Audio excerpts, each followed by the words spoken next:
I would love to talk to you sometime and not have a piece of bad news to discuss with you. But it just underscores the point that this bill, this Justice for George Floyd Policing Act, is low-hanging fruit. It's the minimum that we could actually achieve jointly, and it is still imperiled.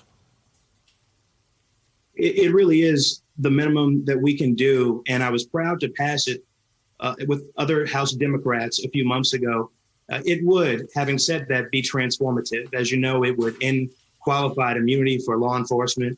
It would ban chokeholds and no-knock warrants of the kind that led to the murder of Breonna Taylor. And of course, it would create a national police registry for officers engaging in misconduct.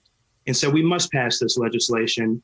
I'm fine with it taking a little bit longer than the anniversary of George Floyd's murder if we're going to get it right. And I have the utmost faith in the leadership and negotiating skills of Congresswoman Karen Bass.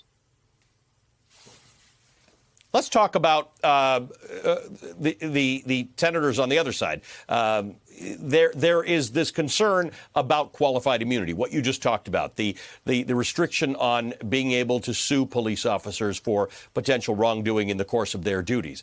It is something that Republicans have generally said they are not interested in touching. It is something that the police unions do not want them to touch. The other stuff is good and serious, but ultimately that is the one that matters to a lot of people, and that's the thing that rumor says is on the negotiating table.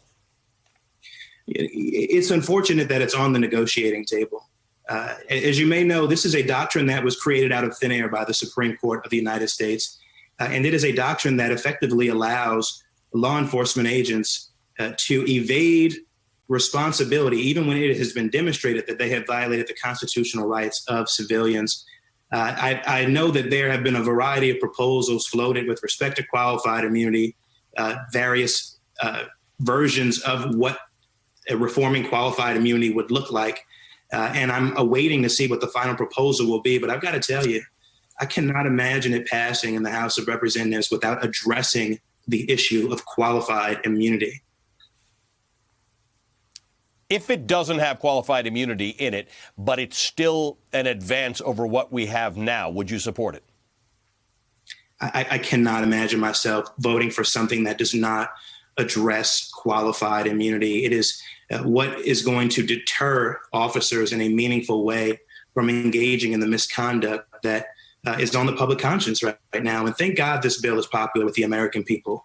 We should not be having to negotiate. We should be abolishing, really, the filibuster to get this through. And at a minimum, we should be reforming it so that we can pass the George Floyd Justice and Policing Act intact, as it was passed by House Democrats and as it is preferred by the American people, and as racial justice requires in the United States of America.